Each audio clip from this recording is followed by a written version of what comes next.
Hi friends, മഴതോരും മുൻപയുടെ ഏറ്റവും പുതിയ വിശേഷങ്ങളിലേക്ക് എല്ലാവർക്കും സ്വാഗതം. അപ്പോൾ നമ്മുടെ ബാലചന്ദ്രൻ അലീനയോട് യാത്ര പറയുവാണ്. മോളെ ഞാൻ പോകട്ടെ, പിന്നെ എന്നാ ഇറങ്ങുക എന്ന് പറയും. അപ്പോൾ അലീന പറയും, അല്ല അച്ഛാ, തിരിച്ച് അച്ഛൻ ഒറ്റയ്ക്കല്ലേ ഉള്ളൂ പോകുമ്പോൾ എന്ന് ചോദിക്കും. അപ്പോൾ ബാലചന്ദ്രൻ പറയും, ഞാൻ എക്കാലത്ത് ഒറ്റയ്ക്കല്ലായിരുന്ന മോളെ എന്ന് ചോദിക്കും. അപ്പോൾ അലീനയ്ക്ക് ഒരുപാട് വിഷമാവുന്നുണ്ട്. അപ്പോൾ അലീന പറയും, അതെന്താ, ഞാൻ അച്ഛൻ്റെ കൂടെ ഉണ്ടായിരുന്നില്ലേ എന്ന് ചോദിക്കും. അപ്പോൾ ബാലചന്ദ്രൻ ചിരിച്ചുകൊണ്ട് പറയും, നീ എന്നാ വന്നത്, കുറച്ച് ദിവസമല്ലേ ആയുള്ളൂ, ഞാനൊരു 50 വർഷം മുമ്പ് ഈ ഭൂമിയിലേക്ക് വന്നതാണ് എന്ന് പറയും. അപ്പോൾ അലീനയ്ക്കൊന്നും പറയാനില്ല കേട്ടോ. അപ്പോൾ അങ്ങോട്ടേക്ക് നമ്മൾ സ്റ്റാൻലി വരും. അപ്പോൾ സ്റ്റാൻലി ഇവരെ രണ്ടുപേരും സംസാരിക്കുന്നതിൻ്റെ ഇടയിലേക്ക് അങ്ങനെ ഇടിച്ചു കയറി വരാൻ പറ്റാത്തതുകൊണ്ട് സ്റ്റാൻലി ഒന്ന് സൗണ്ട് ഉണ്ടാക്കും. അപ്പോൾ ഇവർ അങ്ങോട്ടേക്ക് ശ്രദ്ധിക്കും. അപ്പോൾ സ്റ്റാൻലി അടുത്തേക്ക് വരുമ്പോൾ ബാലചന്ദ്രൻ പറയും, ഞാൻ എൻ്റെ കടമ നിറവേറ്റിയിട്ടുണ്ട്. നിങ്ങൾക്ക് ഒരു ബുദ്ധിമുട്ടും ഇല്ലാതെ ഒരു മകളെ കിട്ടി. പക്ഷേ ഇതിന് വേണ്ടിയിട്ട് ഞാൻ ശാരീരികമായിട്ടും മാനസികമായിട്ടും ഒരുപാട് വേദന സഹിക്കുകയും ബുദ്ധിമുട്ടുകയും ചെയ്തു എന്ന് പറയുമ്പോൾ സ്റ്റാൻലിക്ക് ആകെ ഒരു വിഷമമാവുന്നുണ്ട് കേട്ടോ. അപ്പോൾ അലീന കരഞ്ഞുകൊണ്ടിരിക്കുക. അപ്പോൾ സ്റ്റാൻലി വേഗം തന്നെ അടുത്തേക്ക് വന്നിട്ട് ബാലചന്ദ്രൻ്റെ കൈകളിൽ പിടിച്ചിട്ട് പറയും, നിങ്ങൾ ഒരു വലിയ മനുഷ്യനാണ്. ഇതുകൊണ്ടാണ് ഞാൻ നേരത്തെ പറഞ്ഞത് നിങ്ങൾ ഒരു വലിയ മനുഷ്യനാണെന്ന്. അതുകൊണ്ട് എനിക്കറിയാം നിങ്ങൾ എന്തോരം കഷ്ടപ്പെട്ടിട്ടുണ്ടെന്ന് എനിക്കറിയാം, ഞാൻ നോക്കിക്കോളാം എന്നൊക്കെ പറയാം അലീന. അപ്പോൾ അത് അലീന ഇങ്ങനെ ശ്രദ്ധിച്ചുകൊണ്ടിരിക്കുന്നുണ്ട് കേട്ടോ. അപ്പോൾ നിങ്ങളാണ് ശരിക്കും അലീനയുടെ അച്ഛൻ എന്ന് പറയുന്നത്. ഞാൻ ഇനിയിപ്പോൾ എന്തോരം നോക്കിയാലും ഒരു കെയർ ടേക്കറായിട്ട് മാത്രം അങ്ങനെയാണ് എനിക്ക് പറ്റുള്ളൂ, അങ്ങനെ അവൾ കരുതുള്ളൂ എന്നൊക്കെ സ്റ്റാൻലി ഇങ്ങനെ പറയാം കേട്ടോ. അപ്പോൾ ബാലചന്ദ്രൻ പറയും, നിങ്ങൾക്കറിയോ, എൻ്റെ ഊന്നുവടിയാണ് ഇവിടെ ഞാൻ വിട്ടിട്ട് പോകുന്നത്, ഞാൻ എവിടെയൊക്കെ വീഴുമെന്ന് എനിക്കറിയില്ല എന്ന് പറയുമ്പോൾ അലീനയ്ക്ക് സങ്കടം വരും കേട്ടോ. അങ്ങനെ ബാലൻ ഇത് പറഞ്ഞ് മുന്നോട്ട് അങ്ങനെ നടന്നു പോകും. അപ്പോൾ പുറകെ നമ്മുടെ അലീനയും കൂടെ പോകുന്നുണ്ട്. അതിന് കുറച്ച് നേരം കഴിഞ്ഞ് കഴിയുമ്പോൾ കുറച്ചങ്ങോട്ട് നടന്നിട്ട് ബാലൻ തിരിഞ്ഞു നിന്നിട്ട് പറയും, പിന്നെ ഒരു കാര്യം, എന്നെങ്കിലും ഇവളെ കൊണ്ട് നിങ്ങൾക്കോ നിങ്ങളുടെ കുടുംബത്തിലുള്ളവർക്കോ എന്തെങ്കിലും ബുദ്ധിമുട്ടോ ദോഷമോ ഉണ്ടാവുകയാണെങ്കിൽ, എന്തെങ്കിലും കഷ്ടം ഉണ്ടാവുകയാണെങ്കിൽ എന്നെ വിളിക്കാൻ മറക്കരുത്. ജസ്റ്റ് ഒരു മിസ്ഡ് കോൾ ചെയ്താൽ മതി, ഞാൻ ഓടി വന്ന് ഇവളെ തിരിച്ചു കൊണ്ടുപോയിക്കോളാം എന്ന് പറയും. അപ്പോൾ സ്റ്റാൻലിക്ക് ഇങ്ങനെ ഒരു വിഷമം തോന്നും കേട്ടോ. കാരണം ഒരച്ഛൻ മകളെ ആണല്ലോ അവിടെ ആക്കിയിട്ട് പോകുന്നത്. അങ്ങനെ ബാലചന്ദ്രൻ പോവാണ്. അപ്പോൾ പുറകെ അതിൻ്റെ കൂടെ അലീനയും പോകുന്നുണ്ട്. അങ്ങനെ ബാലചന്ദ്രൻ കാറിൻ്റെ അടുത്തെത്തി. അപ്പോൾ അവിടെ ലഗേജസ് എടുക്കണ്ടേ മോളെ എന്ന് ചോദിക്കും. അപ്പോൾ ലഗേജ് ഒക്കെ എടുത്ത് ഇവർ കാറിൽ നിന്ന് എടുത്തിട്ട് അലീന കാർ പോർച്ചിൽ കൊണ്ടുപോയി വെക്കും. എന്നിട്ട് തിരിച്ച് വീണ്ടും ബാലചന്ദ്രൻ്റെ അടുത്ത് വരും. അപ്പോൾ ബാലചന്ദ്രൻ ചോദിക്കും, എന്താ ഇനി വല്ലതും പറയാനുണ്ടോ എന്ന് ചോദിക്കും. അപ്പോൾ അലീന പറയും, എനിക്കൊന്നും പറയാനില്ല, നിനക്ക് ഒരുപാട് എന്നോട് പറയാനുണ്ടായിരിക്കുമല്ലോ എന്ന് ബാലചന്ദ്രൻ പറയും. അപ്പോൾ അലീന പറയും, ഇല്ല, എനിക്കൊന്നും പറയാനില്ല, അച്ഛനും കൂടി ഇവിടുന്ന് പോകുമ്പോൾ എന്നെ എന്തോ ഒരു കാട്ടിൽ ഒറ്റയ്ക്കാക്കി ഇട്ടിട്ട് പോണ പോലെയാണ് എനിക്ക് തോന്നണേന്ന് പറഞ്ഞ് അലീന കരയും. അപ്പോൾ ബാലചന്ദ്രനും നിസ്സഹായാവസ്ഥയാണ്, അദ്ദേഹം കരയുവാണ്.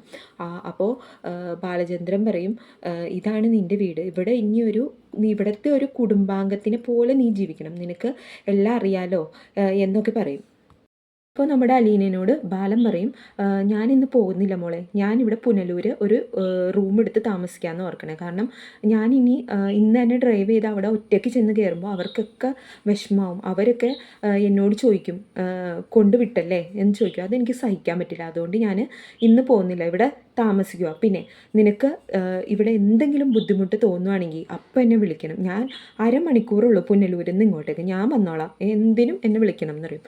അപ്പോൾ അലീന പറയും, ഇല്ല അച്ഛാ, ഞാൻ എന്തുമായിട്ടും യോജിച്ച് പോകും, ഞാൻ അഡ്ജസ്റ്റായി പൊക്കോളാം എന്ന് പറയും. അപ്പോൾ ബാലചന്ദ്രൻ പറയും, അതെനിക്കറിയാം, നിനക്ക് എല്ലാ സാഹചര്യത്തിലും ജീവിക്കാൻ പറ്റുന്നു, പക്ഷേ നീ ഇല്ലാത്ത വീട്ടിൽ ഞാനും എൻ്റെ മക്കളും ജീവിക്കാനായിട്ട് കുറച്ച് ബുദ്ധിമുട്ടും എന്ന് പറയുമ്പോൾ അലീനക്ക് ഒരുപാട് വിഷമാവും കേട്ടോ. അപ്പോൾ നമ്മുടെ അലീന പറയും, അച്ഛൻ നല്ലത് ചെയ്യൂ എന്ന് എനിക്കറിയാം, പക്ഷേ അച്ഛന് ശരിയെന്ന് തോന്നുന്നത് ചെയ്യണം. പിന്നെ അച്ഛന് ഫുള്ള് സപ്പോർട്ട് നൽകാനായിട്ട് ഇപ്പോൾ അച്ഛന് 3 മക്കളുണ്ട്, അവരുടെ ശരിയും കൂടി നോക്കണേ അച്ഛാ എന്നിങ്ങനെ ബാലചന്ദ്രനോട് പറയുമ്പോൾ ബാലചന്ദ്രൻ അതിൻ്റെ ഉള്ളിൽ ഒളിഞ്ഞിരിക്കുന്ന കാര്യം മനസ്സിലായി, അതായത് വൈജയുടെയും ഒക്കെ കാര്യമാണ്. അപ്പോൾ ബാലചന്ദ്രൻ ഇങ്ങനെ ചിരിച്ച് കാണിക്കും കേട്ടോ.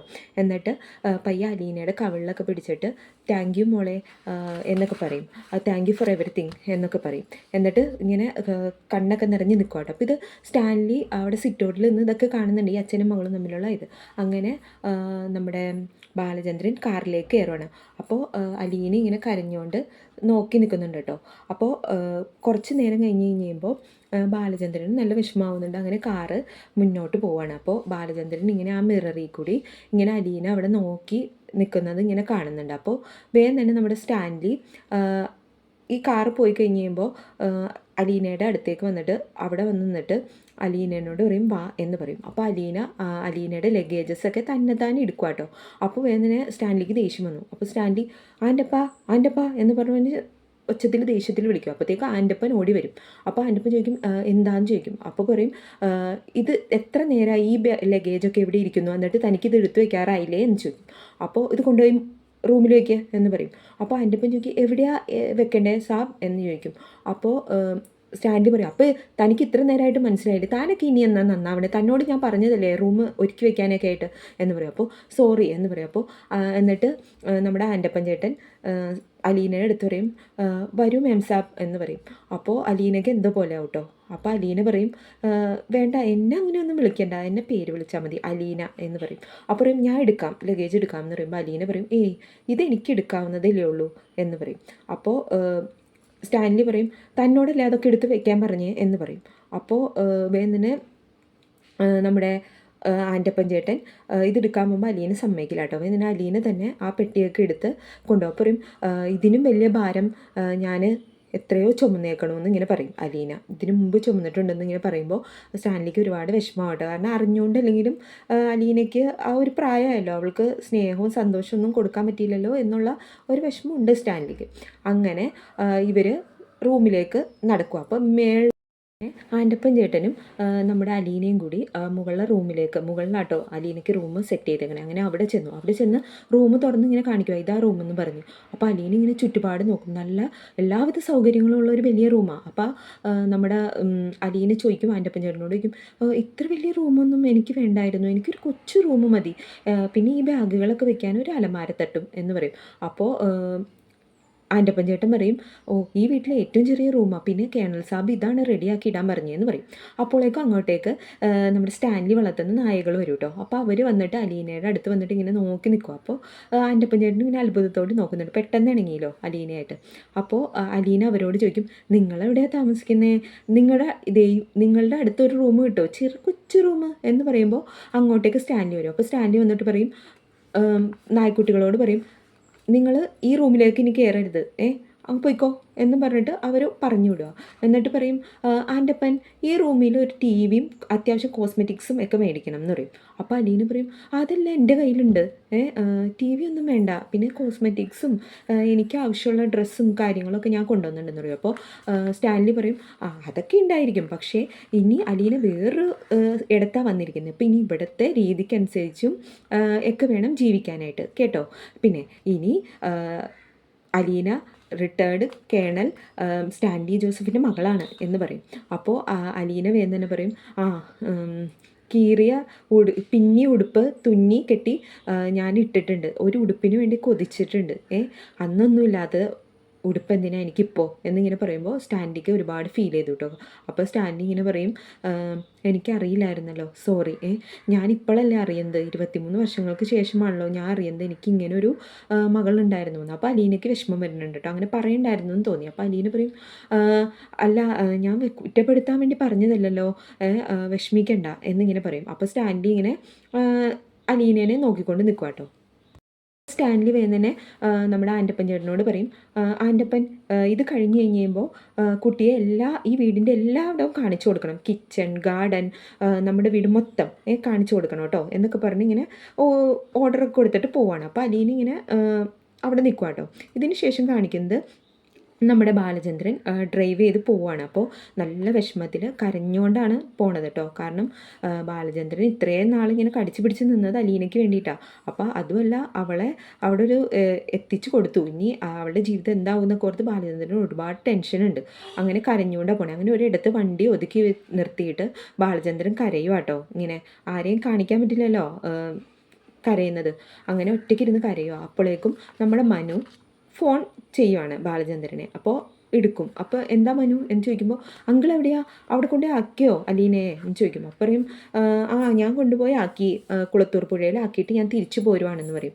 അപ്പോൾ നീ എവിടെയാ എന്ന് ചോദിക്കുമ്പോൾ ഞാൻ അങ്കിളിൻ്റെ വീട്ടിലുണ്ട് എന്ന് പറയും. പറയും ബാലചന്ദ്രൻ പറയും നന്നായി. അപ്പോൾ മനു പറയും ഞാൻ ആൻറ്റിയായിട്ട് വന്നാന്ന് പറയും. പറയും വന്നോ എന്ന് ബാലചന്ദ്രൻ ചോദിക്കുക. പറയും ജയിച്ചു എന്നായിരിക്കുമല്ലേ അവളുടെ വിചാരം, തോറ്റ് തുന്നം പാടുമെന്ന് കുറച്ച് കഴിഞ്ഞല്ലേ അവൾ അറിയുള്ളൂ എന്നൊക്കെ ഇങ്ങനെ പറയും. അപ്പോൾ മനുവിന് പേടിയാവുന്നുണ്ട് കേട്ടോ. കാരണം ബാലചന്ദ്രൻ എന്താ ഇങ്ങനെ ഉള്ളിൽ എന്തൊക്കെ കണക്കൂട്ടിയിട്ടാണ്, ഇനി എന്തൊക്കെ ചെയ്യും എന്നറിയില്ലല്ലോ.